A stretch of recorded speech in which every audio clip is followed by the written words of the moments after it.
pessoal, irmãos e irmãs, bem-vindo ao programa Formando e Informando. Hoje nós vamos tratar de um tema muito interessante, a gente está aí se aproximando. Vamos entrar na Semana Santa, a grande semana, é a principal semana de todo o ano litúrgico. E por isso nós resolvemos tratar nesse dia de hoje uma partezinha do nosso credo, que Jesus padeceu sob Pôncio Pilatos, foi crucificado, morto e sepultado. E para isso a gente precisa primeiramente pedir a intervenção de Deus sobre esse programa, pedir a intercessão da Virgem Maria, que ela, esposa do Espírito Santo, possa nos auxiliar para que a gente possa compreender realmente o que Cristo quer nos ensinar, que o Espírito Santo vem a nos trazer nesse programa. Ave Maria, cheia de graça, o Senhor é convosco. Bendita sois vós entre as mulheres, e bendito é o fruto do vosso ventre, Jesus. Santa Maria, Mãe de Deus, rogai por nós, pecadores, agora e na hora de nossa morte. Amém. Em nome do Pai, do Filho e do Espírito Santo. Amém. Bom, todo esse ápice do ano litúrgico, vamos dizer assim, a principal Kairos, o tempo oportuno para a conversão, por causa justamente desse principal período de todo o ano litúrgico da igreja. A Páscoa, ela vem antes precedida de dor, ela vem um momento muito cheio de tristeza, Então essa Semana Santa que a gente vai estar entrando aí, ela nos revela muito isso, porque quando a gente vai entrar na história da nossa salvação, a gente se coloca naquele momento, e é importante a gente entender que esse momento ele se faz perfeitamente presente na Santa Missa. Em toda Santa Missa a gente atualiza o mistério da morte e ressurreição de Jesus. Toda Santa Missa é uma crucificação e ressurreição de Jesus Cristo. Toda Santa Missa é uma Páscoa, e a gente precisa entender que o tempo é atualizado, dentro dos mistérios da nossa fé, ele é atualizado, e a gente tem algumas coisas importantes a falar aqui, porque primeiramente a igreja ela nos mantém totalmente fiel às interpretações, vamos dizer assim, seguras das Sagradas Escrituras. O grande problema é que muitas pessoas interpretam, as Sagradas Escrituras existem, está aí, muitas pessoas conhecem, nem todos põem em prática. Muitos põem em prática, mas de maneira equivocada, porque interpretam de maneira equivocada, e é preciso a gente olhar à luz do que a igreja nos ensina. Afinal de contas, o próprio Pedro deixou a chave do reino dos céus, ao próprio Pedro, e a ele, aos apóstolos, foi entregue o tesouro da fé. Guardai o tesouro da fé, e esse tesouro da fé precisa de uma interpretação única e não de uma interpretação variada, O que o Catecismo da Igreja nos diz, eu vou me basear nele, certo? O Catecismo da Igreja você pode comprar, você pode adquirir, você tem acesso também na internet, mas ele nos traz uma orientação muito clara acerca das Sagradas Escrituras, também da Sagrada Tradição Apostólica, à luz do magistério único da Igreja.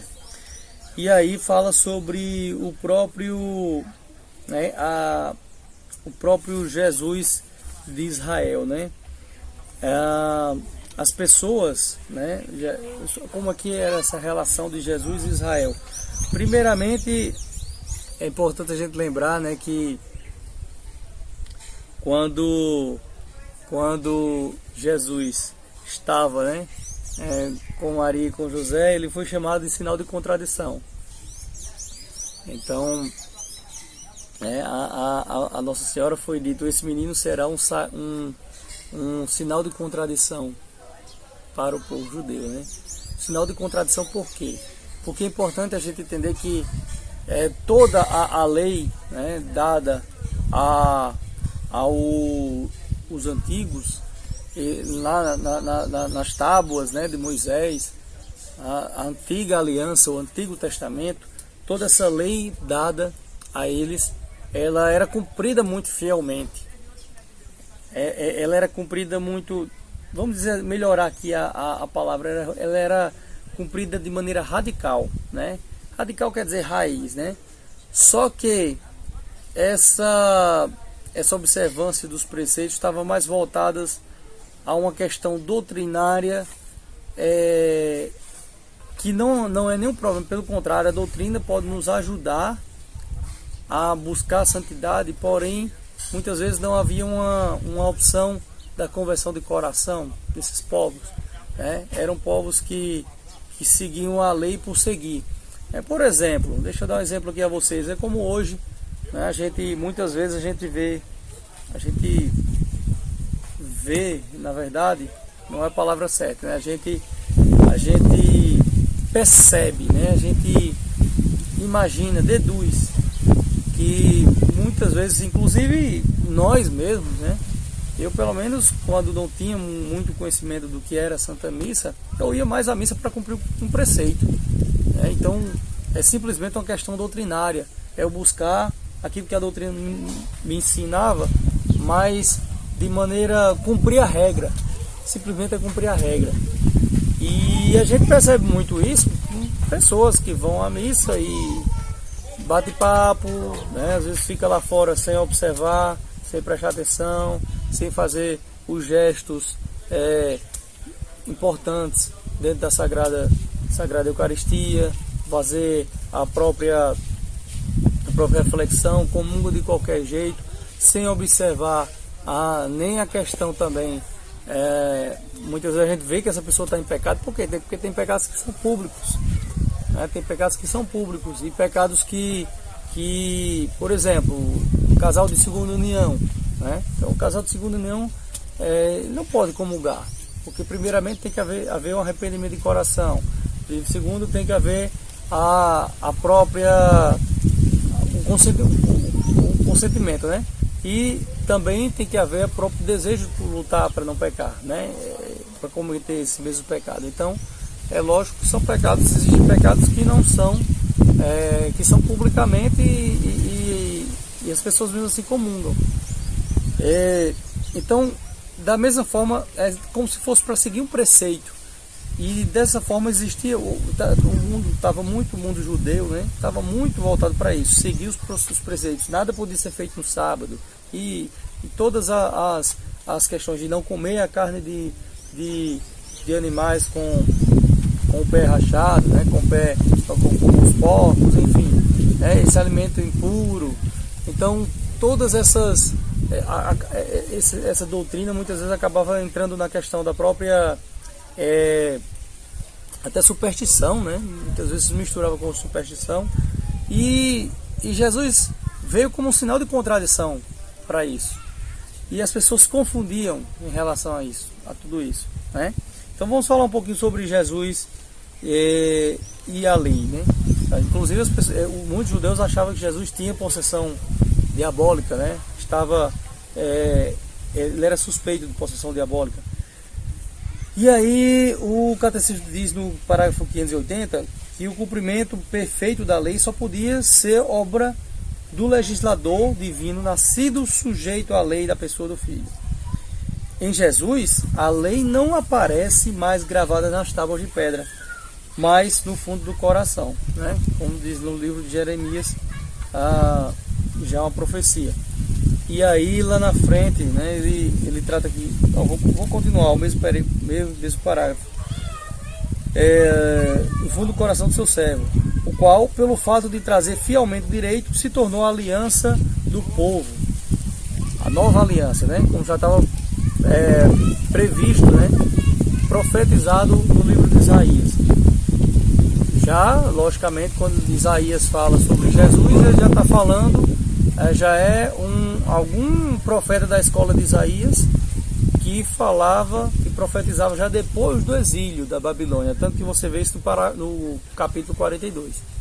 Então, desse capítulo aí em diante, né, para ir para frente, já foi depois do exílio de Babilônia. Isaías, o livro de Isaías, ele fala, ele não é exatamente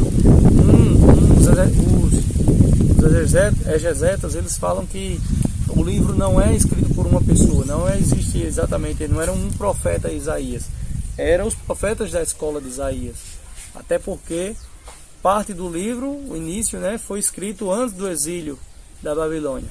Outra parte do livro foi escrito no exílio, o pessoal exilado, né? A conversão, a exortação para se converter, para voltar para a sua terra prometida. E outra parte do exílio, que é já essa que eu estou falando, a outra parte do livro de Isaías, já são os profetas da escola de Isaías, falando sobre a conversão, a preparação para que o Cristo venha. Então, Jesus cumpriu a lei até o ponto de tomar sobre si a maldição da lei, né,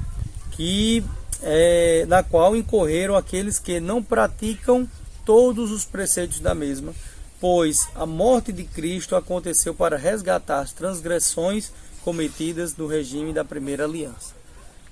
Então, inclusive essas mortes, essas transgressões ocorridas, né, cometidas no regime da primeira aliança, né, elas fazem parte também da morte de Cristo. E aí é importante lembrar também que os judeus eles se incomodaram muito com Jesus quando falava sobre o templo, né? Falava como a casa dele mesmo, né?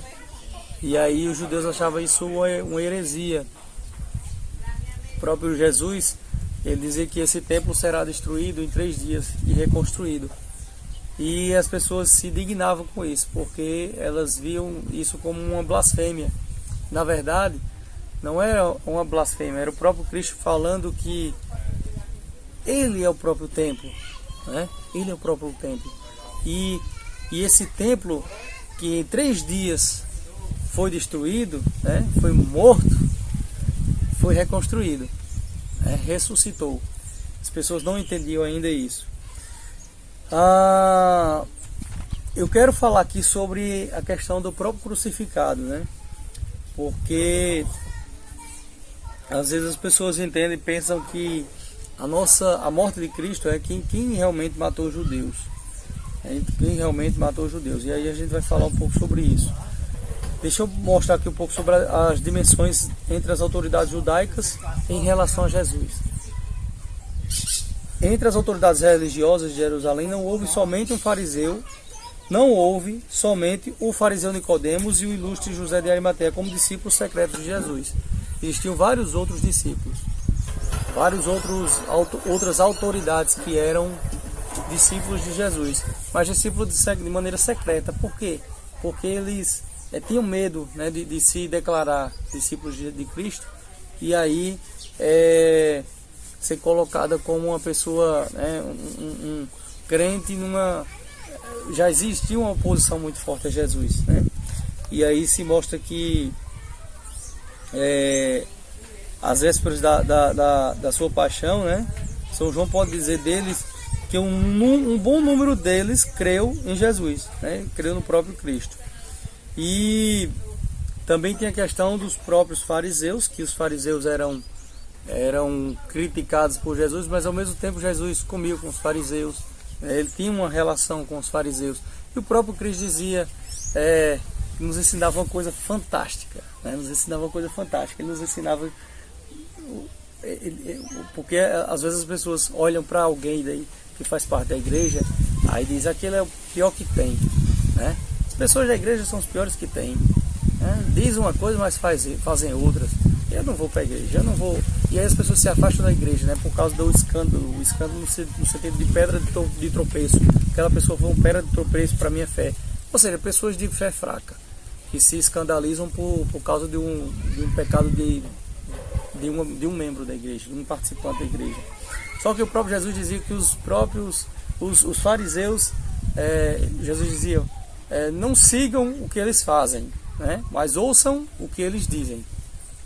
Vocês não devem seguir os maus exemplos dos fariseus, mas devem ouvir, porque eles têm coisas boas para falar para vocês. Então é algo que a gente precisa pensar.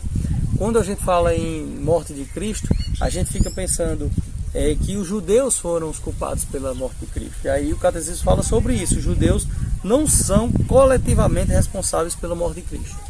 Vou explicar já quem é responsável pela morte de Cristo. Olha só, levando em conta a complexidade histórica do processo de Jesus, manifestado nos relatos evangélicos, e qualquer que possa ser o pecado pessoal dos atores do processo, no caso Judas, o Sinédrio, Pilatos, né, conhecido só de Deus, não se pode atribuir a responsabilidade ao conjunto dos judeus de Jerusalém, a despeito dos gritos de uma multidão manipulada e das censuras globais contidas nos apelos de conversão depois de Pentecostes. Todos os pecadores, eles foram os autores pela morte de Cristo, inclusive você. Sabia disso? Inclusive eu. Quando a gente fala da morte de Jesus, a gente precisa entender que nós somos também participantes dessa morte de Jesus. Até porque a gente, não, eu mesmo não, né? Eu de jeito nenhum. Jesus morreu por causa dos seus pecados. Então você quer ter o direito, mas não quer ter o dever. Você quer ter o benefício da salvação, mas você não quer, a você não é atribuída a culpa, né, por essa morte. Jesus morreu por causa dos seus pecados. Então você também é participante da morte de Jesus. Diego, mas eu não estava lá, 2000 anos atrás. Tudo bem, vamos tentar entender aqui. Olha só o que o catecismo nos diz. O magistério de sua fé, no magistério de sua fé e no testemunho dos seus santos, a igreja nunca esqueceu que foram os pecadores, né, os pecadores como tais, os autores e como os instrumentos de todos os sofrimentos porque passou o Divino Redentor. Não só a morte de Cristo, mas todos os sofrimentos dele, levando em conta que nossos pecados atingem o próprio Cristo. A igreja não hesita em impugnar em imputar aos cristãos a responsabilidade mais grave do suplício de Jesus, ou seja, do castigo, da pena de morte de Jesus. Do suplício de Jesus, responsabilidade que com excessiva frequência estes debitaram quase exclusivamente a judeus. Nós colocamos sempre a culpa nos judeus. E aí é uma cultura até ridícula, né? Que às vezes as pessoas ensinam as crianças a bater, espancar, matar o Judas. Faz um boneco do Judas e vai fazer isso na Sexta-feira Santa. Então é uma atitude errônea, porque o próprio Jesus Cristo, quando Jesus ia ser entregue, Pedro tirou a espada, né, e feriu o soldado, cortou a orelha. E Jesus disse a Pedro que não fizesse isso. Não porque Jesus quis ensinar que a gente não deve ter a legítima defesa. Não, isso não tem nada a ver, tá? Porque a própria a legítima defesa até a própria igreja nos ensina. Mas nesse caso o próprio Cristo disse, né, que faça, disse ao próprio Judas, faça o que deve ser feito. Faça o que deve ser feito, justamente porque Jesus sabia que ele precisava morrer por causa dos nossos pecados. E esses pecados, ele foi entregue na cruz, mas ele teve, depois de tudo isso, tem a Páscoa, tem a ressurreição, tem a salvação, abriu os céus para nós. Então de todo aquele mal ele iria tirar um bem. Por isso que Jesus não permitiu que a espada, que Pedro, né, tirasse a espada, né, para poder combater e defender o próprio Jesus, nesse caso, certo? Então a responsabilidade é nossa, né? A responsabilidade é nossa. Devemos considerar como culpados dessa falta horrível os que continuam a reincidir em pecados, já que são os nossos crimes que arrastam nosso Senhor Jesus Cristo ao suplício da cruz, com certeza os que mergulham nas desordens e no mal da sua parte crucificam de novo o Filho de Deus e expõem as injúrias. Isso está no livro de Hebreus. Aqui é bíblico, né? E aí ele diz o seguinte: E é imperioso reconhecer que o nosso próprio crime, nesse caso, é maior do que os dos judeus. Por quê, Diego? Maior do que os judeus? Espera aí, Diego. Aí você já foi demais. Não, eu estou falando aqui o que a igreja nos ensina. A gente vê milagres eucarísticos. A gente sabe, a ciência atesta, vai lá e não consegue identificar determinadas coisas. As próprias aparições de Nossa Senhora. Milhares, quando a gente fala milhares, é na casa de 1000, né? De vários milhares de pessoas testemunharam o milagre em Fátima, nos céus de Fátima, em Portugal, né? Quando Nossa Senhora apareceu em Fátima. E aí, os próprios estudos científicos sobre o milagre do anciano, né, da Eucaristia, sobre a aparição de Nossa Senhora de Guadalupe, né, tudo isso que a ciência não consegue identificar mais nada e só nos resta realmente o milagre. A gente vê as coisas acontecerem e às vezes a gente não acredita. Então, será que a nossa culpa não é maior do que a dos judeus? Todo dia nós cometemos os nossos pecados. É um prego na cruz de Cristo novamente, nos braços, nos pulsos de Cristo, nos punhos. A cada momento nós cometemos esse pecado. Por isso que a gente precisa, por isso que toda missa é morte e ressurreição de Cristo. É a atualização dela, porque a gente também atualiza o nosso pecado. O pecado que coloca Cristo na cruz. Todo pecado seu, pecadinho, pecadão, todo pecado é um pecado que gera dor em Cristo, né? E esse Cristo que é atemporal, ele é onipresente, ele está presente em todos os tempos. É isso que a gente tem que entender. O vinho dado por Cristo, né, seu corpo e sangue, alma e divindade, para a gente consumir, para a gente comungar o Cristo, a gente só comunga aquilo que a gente realmente comunga plenamente. Ninguém limpo, ninguém puro, ninguém higiênico entra em lugar sujo. Nossa casa precisa estar realmente limpa. E aí é o nosso pecado que nos afasta de Deus, que deve nos afastar da Eucaristia, no sentido de que nós não devemos comungar em pecado. Precisamos fazer o sacramento da penitência, da reconciliação, sacramento do perdão dos pecados, da confissão. E esse sacramento vai nos ajudar a entrar em intimidade com Cristo, porque o pecado nos afasta, o pecado nos mata o próprio Cristo, mas esse Cristo vivo, ressuscitado, aí ele só vem para aqueles que estão limpos. Do ato de contrição, no ato penitencial na Santa Missa, a gente já tem a purificação dos pecados leves, né? Os pecados veniais.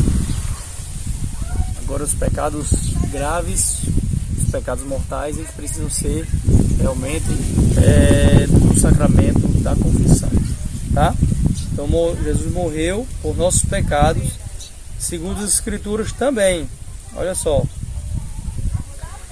a morte violenta de Jesus não foi resultado do acaso num conjunto infeliz de circunstâncias, não. Ela faz parte do mistério do projeto de Deus, como explica São Pedro aos judeus de Jerusalém já em seu primeiro discurso em Pentecostes. Ele foi entregue segundo os desígnios determinado e a presciência de Deus, certo? Foi entregue por nós e para nós ao mesmo tempo. A gente entender que essa semana agora que vai entrar, a gente precisa aproveitá-la da melhor maneira possível, refletindo, fazendo as leituras bíblicas, se interiorizando. O domingo de Ramos é um dia muito importante, é um dia onde a gente, o Hosana nas alturas, que tem dois significados. Hosana nas alturas era originalmente, né, lá com os ramos, né, Jesus entrando num burrinho, e que nós sejamos esse burrinho, né, que leva Jesus às pessoas. Esse Hosana tem um sentido, um significado de salva-nos, Senhor, nos altos dos céus, nos mais altos dos céus, nas alturas, hosana nas alturas. Ao mesmo tempo, esse hosana, ele nos vem como um grito de louvor. Então, quando você está no momento da Santa Missa, né, do hosana nas alturas, bendito que vem em nome do Senhor, essa nossa aclamação, ela deve ser feita nesse sentido, de salva no Senhor Jesus, e ao mesmo tempo um louvor ao Senhor Jesus, no mais alto dos céus, nas alturas, tá? E essa manifestação do povo de Deus foi muito importante, porque ela nos reflete nos leva a compreender que o próprio Jesus é aquilo que lá no final do ano litúrgico a gente declara publicamente: Jesus é o Rei, Cristo Rei, né? Na festa de Cristo Rei a gente declara isso, e esse reinado de Jesus foi transparecido aí através do próprio povo clamando esse hosana. Na segunda-feira, Jesus se deslocava, né, de Jerusalém para Betsaida, né, a cidade onde os seus amigos, né, ele tinha grandes amigos lá, Lázaro, Maria, esses irmãos, Jesus tinha um grande apreço, né? E aí tem o decorrer das Sagradas Escrituras, da terça, da quarta, mas em toda a sequência bíblica que você vê. Mas aí eu queria chamar a atenção principalmente para quinta-feira, para esse momento, né, de tríduo, que eu vou deixar para explicar mais claramente no próximo programa. Mas a quinta-feira foi a celebração da primeira missa, né, na Santa Ceia do Senhor, que a gente hoje atualiza com a missa do lava-pés.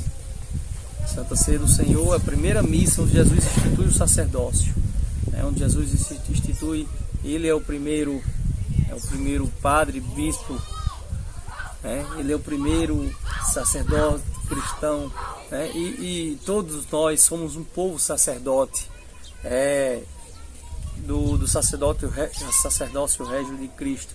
Ele institui a Eucaristia, o seu próprio corpo, que ele já anuncia ali que será entregue por nós, né? Aquela transubstanciação ele fez ali do pão e do vinho. Ele diz: este é o meu corpo, E a gente tem que acreditar que isso é no tempo, né? Até porque o próprio diz, né? O próprio Cristo disse que será entregue por vós, fazer isto em memória de mim. Então, isso feito, mas não ficou, ficou muito claro para a igreja que isso não é apenas uma memória no sentido de simbolicamente. É o corpo, isto é o meu corpo. E o próprio Cristo transparece. Primeiramente os próprios apóstolos, né, entenderam muito bem isso e repartiam o pão. Eles faziam a fração do pão, ou seja, a Santa Missa acontecia entre os apóstolos, escondidos ali por enquanto, e depois foi se espalhando, inclusive até nas catacumbas de Roma, escondido nas casas dos cristãos, escondido do Império Romano. E depois a gente... e vem os próximos milagres eucarísticos confirmar ainda mais isso, né? Que cada missa é atualizado o sacrifício de Jesus no altar e a ressurreição.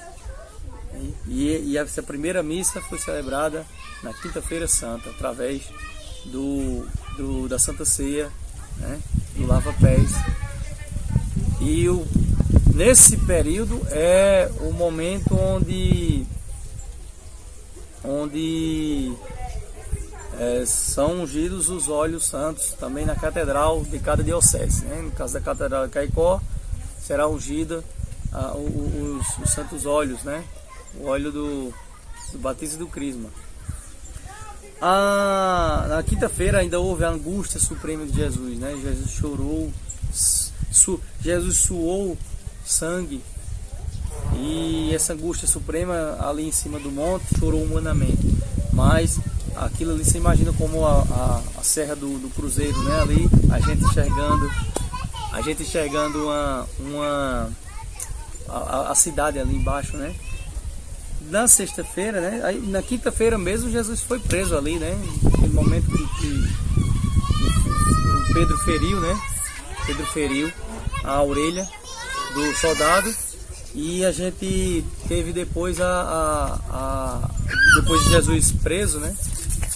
Jesus preso, a gente vê a Sexta-feira Santa acontece toda um sofrimento, né? Um tanto sofrimento, no qual eu indico para você assistir nessa Sexta-feira Santa o filme, né, A Paixão de Cristo, de Mel Gibson.